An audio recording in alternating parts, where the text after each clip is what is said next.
किनका डाउट है बोलिए। क्या डाउट है?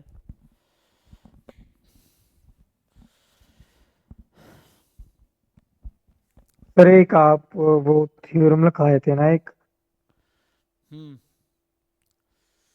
सर जिसमें लाइक्लीहुड फंक्शन है इंक्रीजिंग डिक्रीजिंग हो तो उस हिसाब से rejection region X greater than और इक्वल टू सी होता है। हम्म।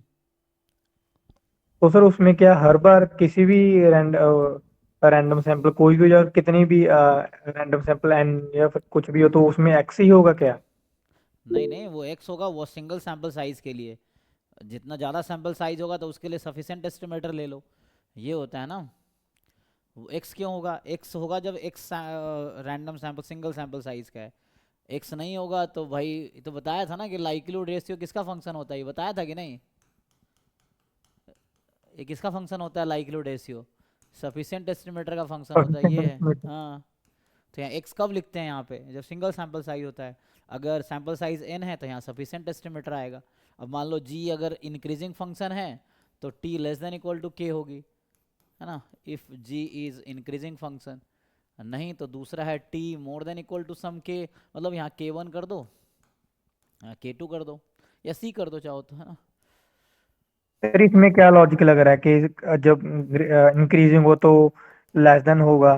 हाँ, लॉजिक ये लग रहा है कि तुम्हें ठीक से मैथमेटिक्स नहीं आती है। सिंपल सा ये लॉजिक है। तुम अगर बेसिक कैलकुलस आता तुम ये क्वेश्चन पूछते ही नहीं।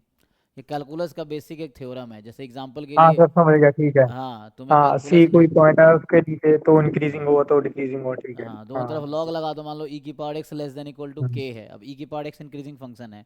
दोनों तरफ लॉग जी लगाएंगे। Sir. X less than equal to, मान लो ये के वन है, ये के टू हो जाएगा। वही अगर ई की power minus x less than equal to k one है, अब मैं लॉग लगाऊंगा तो minus x less than equal to some k two होगा। तो यहाँ से x more than equal to some k three हो जाएगा।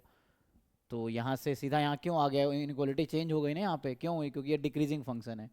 सो डिक्रीजिंग है तो इनक्वालिटी चेंज हो जाती है। मतलब बेसिक कैलकुलस का ये रूल है ना। ये है कैलकुलस का सिंपल सा रूल है। फंक्शन का मतलब फंक्शन की प्रॉपर्टी है ना। तो बहुत बेसिक सा है।